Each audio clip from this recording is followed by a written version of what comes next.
We've seen an extensive sell-off in the US equities markets, led by some sort of concerning consensus that China has created an AI that's far superior and much cheaper and more stable than what the US has currently been able to produce today. The key thing here that we've talked about for so long is the Bitcoin reserve. Basically what that means is the US buying Bitcoin and keeping it as like a strategic asset. But I think what's interesting about this new task force is they're not just exploring Bitcoin as a reserve asset, they're also exploring other digital currencies, particularly US owned or backed or founded currencies.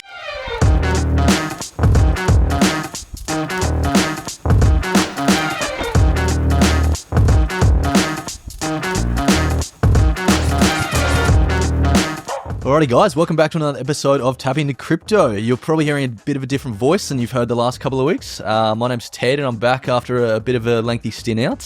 So apologies to all the fans of Tommy, hearing his soothing Irish voice. But yeah, look, we're back. We're back, mate. It's good to have you back. How was the trip? Mate, trip was incredible. I would recommend to anyone who likes to do a bit of travel. Like it's a little bit more challenging than say Europe or your Southeast Asia. It's not as touristy. Challenging as in the language barrier, or? The language barrier. Just getting flights over there is a bit more expensive. Pretty long stint to get there, right? Yeah, because there's no direct flights to like where I was going. I was in Colombia and Guatemala and Costa Rica. Yep. But mate, beautiful countries, beautiful people. The trip was funded pretty much by Solana. So we like to hear. Shout out to Solana. It's changing people's lives every day of the week. That's it, mate. But look, it was nice because I kind of switched off a little bit from crypto and all that that chaos. Because I've just been in the weeds for the last 3 years, so it was nice to sort of just take a backward step. I think it's a pretty good shout because I had a pretty big break as well. The longest I've had in a long time, 3.5 weeks, and I for the first time switched off as well. I reckon in the last 3 years. Yeah, it was nice. Yeah, and I think it's important because there's always things happening in the market, but we're playing a long game here. So I think it's important not to get burnt out, which I think a lot of people can fall victim of. But look, we're back and we're back in the weeds and here to all unpack it for you guys. So there's a lot to talk about as well. So good timing. Yeah, I think the key thing that we'll be discussing today is all the carnage that's been unfolding with AI and what's happening there. Yeah, so we'll break that down. And then also the latest developments with Trump and what he's doing with crypto. He's basically, what he's done is he's put in a task force to investigate the validity of Bitcoin and crypto stockpile, a little bit different to how we originally thought it would look, but we're going to unpack that and whether it's a good or a bad thing. And then also some things happening in the ETF world. So I think a lot of it revolves around sort of the US and also Trump, but look, it all plays an important role in the grand scheme of things. That's it. You're seeing the positive tailwinds out of the US. I mean, it's just a space to be watching right now. Yeah, and I know you shouted out in the last episode or a couple of episodes before about me calling the Trump meme coin. So, I thought you said you weren't listening to the episodes. Well, they don't have the internet in Guatemala, so I couldn't get it over there. Okay, but how do you know then? Just hear on the grapevine. Yeah, just through the grapevine. Well, mate, it was a good call. All our Guatemalan fans were letting me know. Yeah, I think the recap there was we were talking about what's the next big meme craze that's going to take off, and you said I think it was a Trump related coin, and lo and behold, boom, just Mystic Mac over here calling everything that happens. So. We'll look forward to your next call, mate. Yep. Absolutely. But listen, Pav, bit of carnage in the markets. Yeah. Let's break it all down. What's happening? So we've got a lot of altcoins. If everyone's sort of woken up, check their portfolio, notice they're down double digits.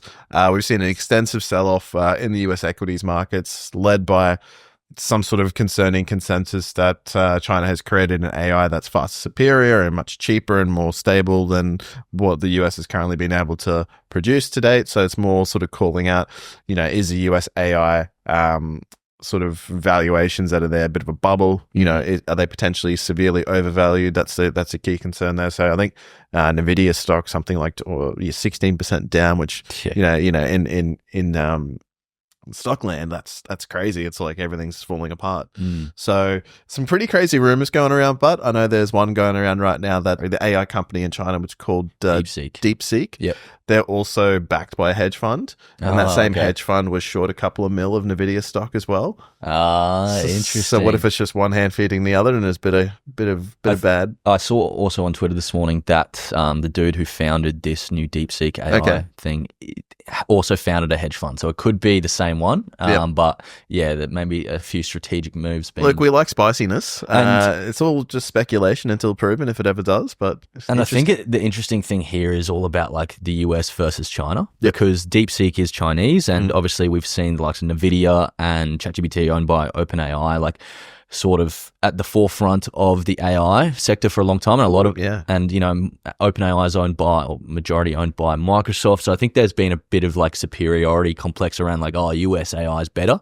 Yeah, and now these especially when they've announced $500 billion worth of investment in that new AI program that the Trump Yeah, okay. So Yeah. like it again just sort of foreshadowed like, are they just going to be throwing this money down the toilet if they're not capable? Exactly. So I want to run by some numbers here. So OpenAI raised $17 billion to basically get up and running and operate what they're doing now. DeepSeek just $6 million. Yep. So, and I haven't actually used DeepSeek yet. Obviously, I've been in Costa Rica and Central America for a while, but I've heard that it's actually a better product, or, you know, on par with ChatGPT. So my experience was it's not as good. Okay. And then I tried to use it again and it had crashed. Okay. So I think everyone tried to hit it and it got just blitzed. Ignore what I just said there. Yeah. But look, well, no, it's just an opinion. Yeah, I haven't really broken apart. Don't know that much about it all. Yeah, but I think everyone's, as you said before, like everyone's looking at those AI valuations, particularly Microsoft became the biggest company in the world first time in like couple of decades, based on the fact that they owned majority of OpenAI, and now everyone's just looking at these like Chinese guys who invented basically as the same product for a tiny fraction of the cost, right? So everyone's like, well, maybe we've overvalued these things. Exactly, that's a concern. Yeah. So I think that's what's happening, and everyone's there's and particularly with crypto as well, because, you know, when the stock market crashes, typically people will, you know, sell off a lot of their crypto because crypto is like that on risk asset. So it's usually the first to go, but it also presents an opportunity, right? When there's fear in the market, it often presents that opportunity to get some of those on risk assets. Absolutely. If you still see the longer term picture not changing, I mean, like you sort of said, there's been a task force being put together.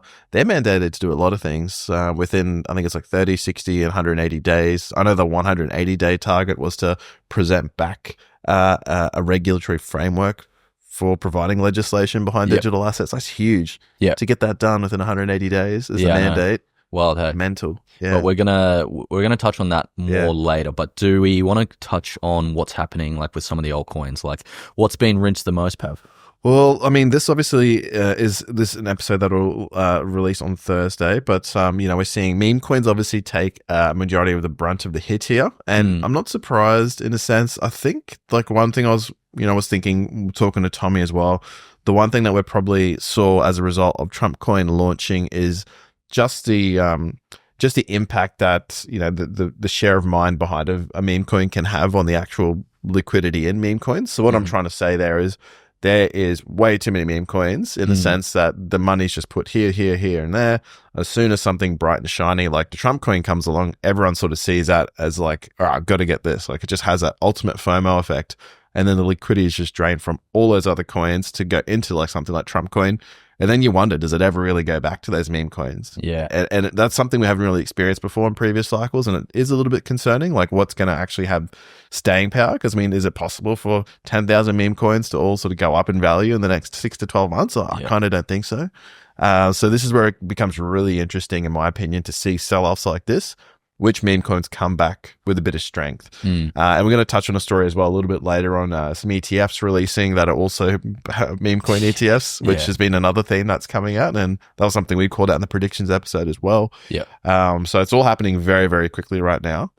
Yeah. It's going to get very interesting. I know this is kind of old news, but obviously I haven't been on the pod for a while. But I think I've spoken about it on the poddy before. Last bull market, when Melania Trump launched her own NFTs, I just was like, cancel it, shut it all down. And now she's brought out her own meme coin, and I'm just like, guys, come on. Yeah, we really need to do this. It's a big question mark as to where we are in the cycle. A lot of people getting mixed signals. Like if we look at the macro regime and, you know, what Trump's going to potentially do to grow the economy, that usually has a very positive tailwind effect to crypto assets. And we actually have a massive macro news week this week as well. So a lot of the selling off may have even just been a bit of de-risking ahead of that news, because we've got an interest rate meeting coming up, a lot of data around growth and inflation and jobs.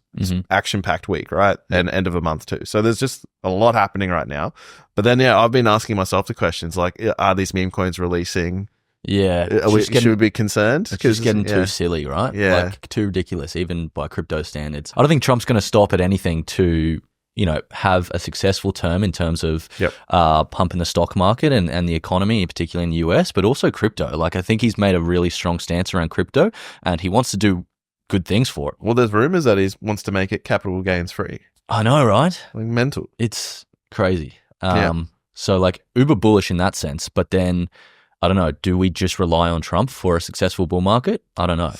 Well, it's a big part of the puzzle, the US, like leading country by GDP, so they've got the most amount of money to throw around, really. But I think the next couple of months are going to be very telling. Right now, we're still all sort of waiting for something to happen in a sense of momentum. I think once that starts, it'll be a very quick train that just starts moving. And we talked about this as well. Like we talked about, I think at the end of last year, one of the episodes that Q1 post-halving year, which is this quarter we're in now, historically has provided the best returns when it comes to Bitcoin's price and movements. Yeah. So, do we get further clarity behind this reserve? Do we get further clarity behind just investor demand for Bitcoin ETFs, increasing?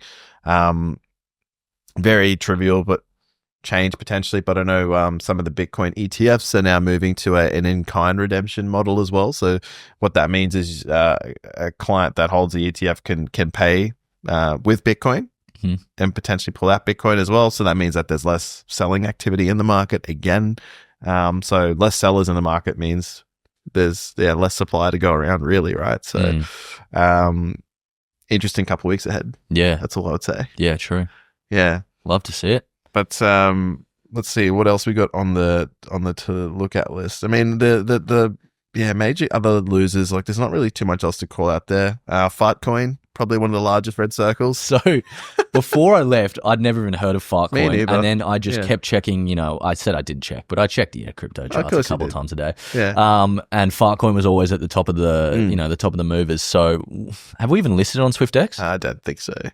Well, probably to be coming soon. But it's been in mainstream media quite a bit as well, so it's super interesting.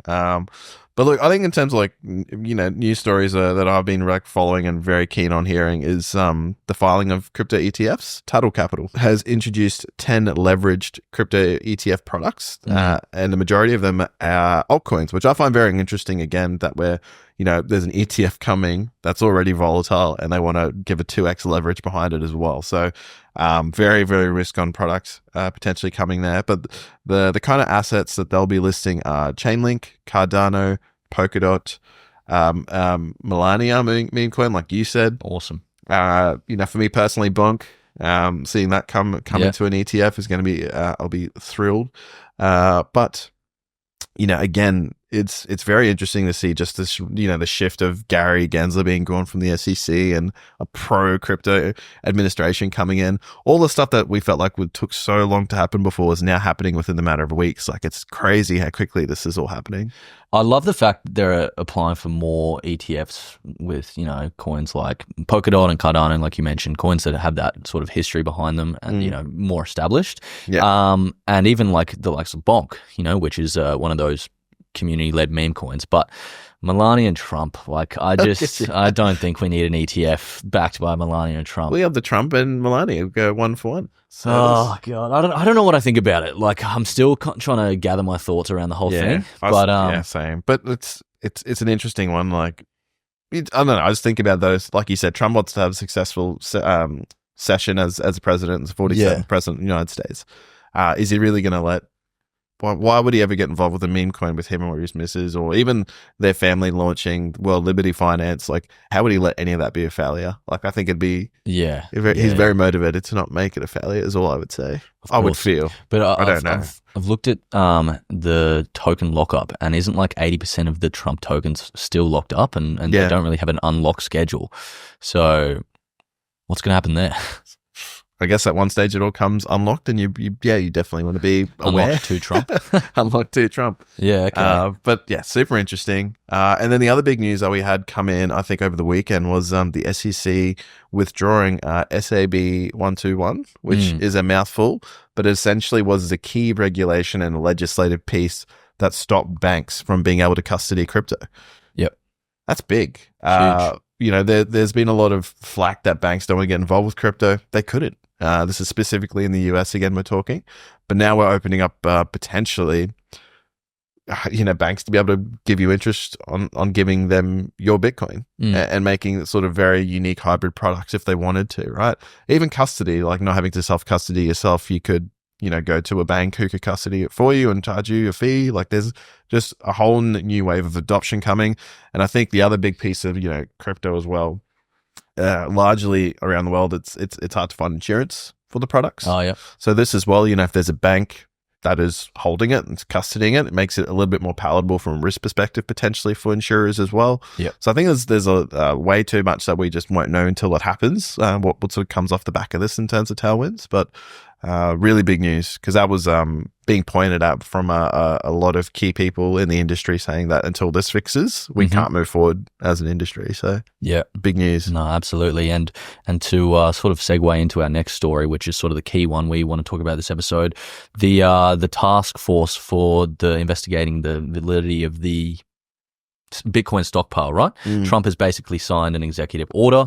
He's assigned Senator Lumens, which we've talked about before. She's a supporter of Bitcoin, but she's going to be super vocal on X. Big time. She's going to be the leader of this task force. Yep. And what they've been tasked with is, they have 180 days to explore all the all the opportunities where they can, basically make crypto and Bitcoin more favorable in a US environment, right? Yeah, provide like a more prescriptive, like this is how we're going to deal with these assets. Whereas right now, the current regime's just been, oh, look, it's a fringe, it's a risk, as opposed to qualifying and saying this is the best way to go about handling these assets. Like, yep. They might see them described as something completely different. There might be stocks considered as securities. They could be considered as commodities. We don't know what's going to happen off the back of this, but it's going to give a lot of clarity. Yeah, and I think a key part of it is they want to give more sort of rights to Americans to be able to transact, mine, and even develop, blockchain tokens or cryptocurrencies. But the key thing here that we've talked about for so long is the Bitcoin reserve, right? Because basically what that means is the US buying Bitcoin and keeping it as like a strategic asset. The US is obviously probably the richest country on earth, I think, by GDP. So if they're going to be buying Bitcoin, it's uber bullish for Bitcoin. But I think what's interesting about this new task force is they're not just exploring Bitcoin as a reserve asset, right? They're also exploring other digital currencies, particularly US owned or backed or founded currencies, right? Like XRP, Solana. Yep. I don't know if that's been like specifically mentioned, but I think a lot of people are pointing to the fact that XRP is like the biggest American-owned crypto. Yeah, and that's what's been interesting, seeing a bit of beef develop between XRP maxis and Bitcoin maxis. Some rumors circulating that XRP is undermining the Bitcoin initiative for a strategic reserve, saying that, it should be more of a collective arrangement. But it's a bit interesting. I don't know. I feel like on my timeline at least, I'm just seeing XRP maxis versus just call out Bitcoin maxis. They've come out of the woodwork, haven't they? Yeah, so a bit of drama, but I think at the end of the day, whatever happens, it's beneficial for the whole industry, right? So yeah, exactly. It doesn't really matter. A lot of like Bitcoin maxis, particularly more vocal ones, like the founder of the Bitcoin Lightning Network, Jack Mallers, has basically called out XRP for preventing such a quick sort of executive order being signed to build a strategic Bitcoin reserve, right? Because they're saying like, well, you're basically pushing this back, and XRP doesn't, he's obviously a pro Bitcoin player and rather than an XRP person. So I don't know. Everyone has their own opinions. If you hold XRP, it's probably good for you. If you hold Bitcoin, it's probably good for you too. Yeah, to be honest. But I think that's going to be really interesting because they have to get something back to him within 180 days, which is, for something as broad and as like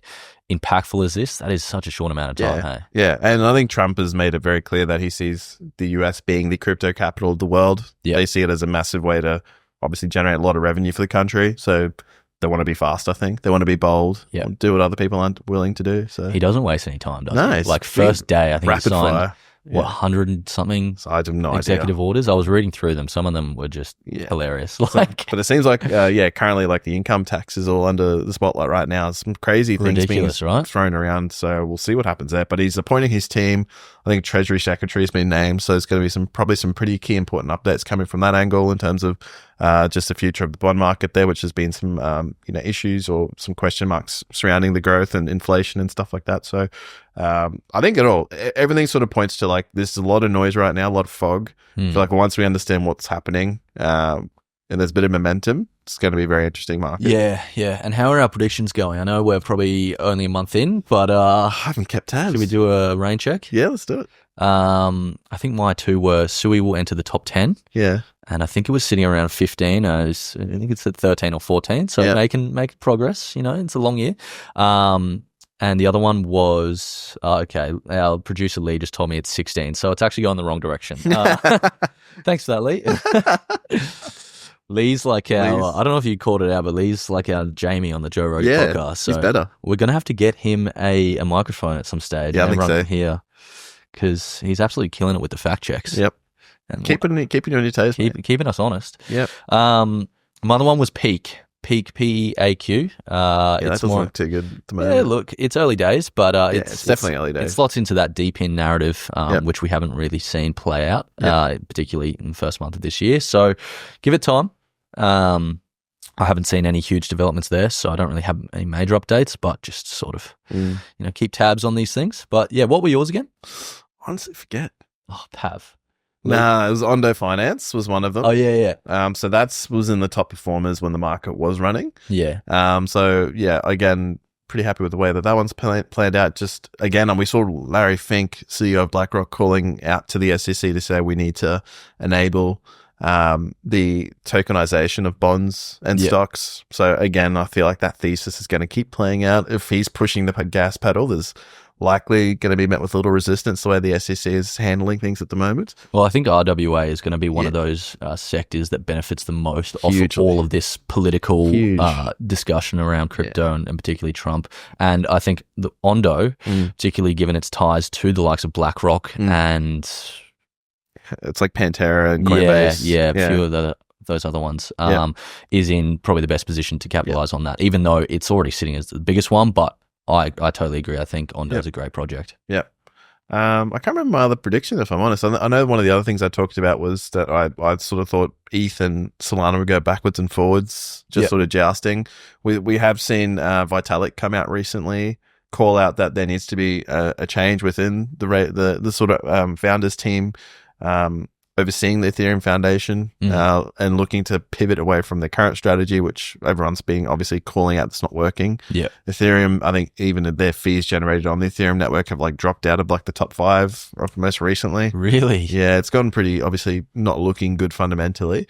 Not at all. Yeah. So interesting. But I mean, he's sort of pointed to like that he sees opportunity within, going back to re-optimizing L2s through something called blobs. I don't quite understand it just yet. I need to go read about it. But I think it's just this battle between ETH and Sol. It's just going to be hilarious. But I mean, the strength in Solana lately and all the tailwinds that's receiving, even from, we're talking about potentially it being a part of the reserve.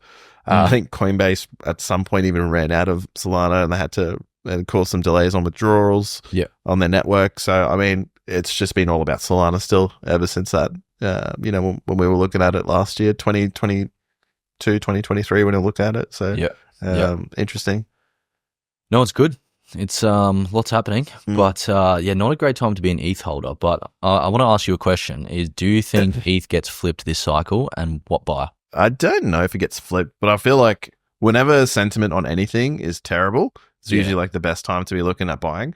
The same reason I bought Solana at like $9 US was because everything behind it fundamentally was fine. It had one of the richest communities. The tech actually worked, but everyone was just associating with the FTX contagion, but if you actually looked into it, it wasn't that bad. So it's a little bit different. I think it's very different. It's very different, but I still think at the end of the day, like, all right, I'll say this. I don't think there's a major altcoin rally without number 2 being Ethereum having a rally that really starts to take charge. Yeah, don't get me wrong. Yeah. I think it's gonna have a run, and I think it's gonna surpass $10,000 US. Yep. At some stage. That's my prediction, but I don't know. I just think... You think it's going to get flipped? I just think for the last 2 years, like, it's been outperformed in a lot of fundamental areas by the likes of Solana and other layer ones, and then and projects are moving off ETH, and I think it's different, like you said, to what we were saying about Solana, because that was sort of like a short-term bit of FUD, right?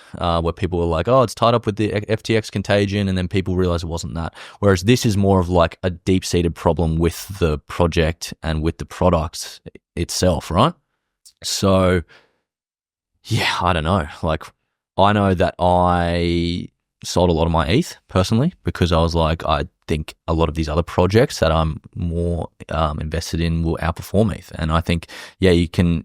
It's always good to have a diversified portfolio, but, you know, if you think something's going to outperform something, why don't you stick to your conviction? Yeah, there's not a reason to obviously have a huge conviction in right now, just looking at like something like an ETH BTC chart.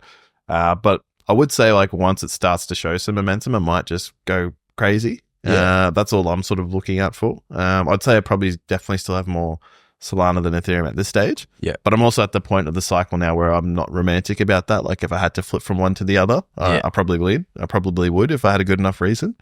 But I think it's a shame as well because Uniswap, their biggest sort of decentralized exchange, is such a good project, and they're bringing out great products and just going from strength to strength, but it's not being recognized because of ETH, essentially. Because, like, if you're going to use Uniswap, like, you're going to have to pay pretty high prices in fees because of... Well, they've got their own chain coming now, I think, don't they? That's true, Unichain. Yeah. I haven't seen too many developments with that. Yeah, but Base Chain's definitely seeing a bit more of a interest lately, which is good. I think maybe it takes like a refocusing on L2s to make it sort of come back alive again. I don't know.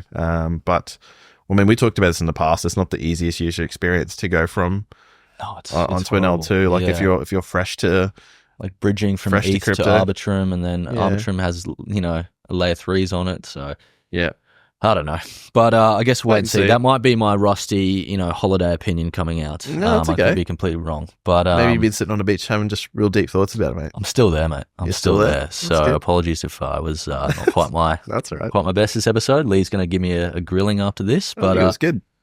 Appreciate you guys listening in, and we will be here next week to unpack everything else. Yeah, I feel like there's a big week coming next week, so yeah, let's get excited. Yeah, awesome. Thanks so much, guys. See you later. Bye.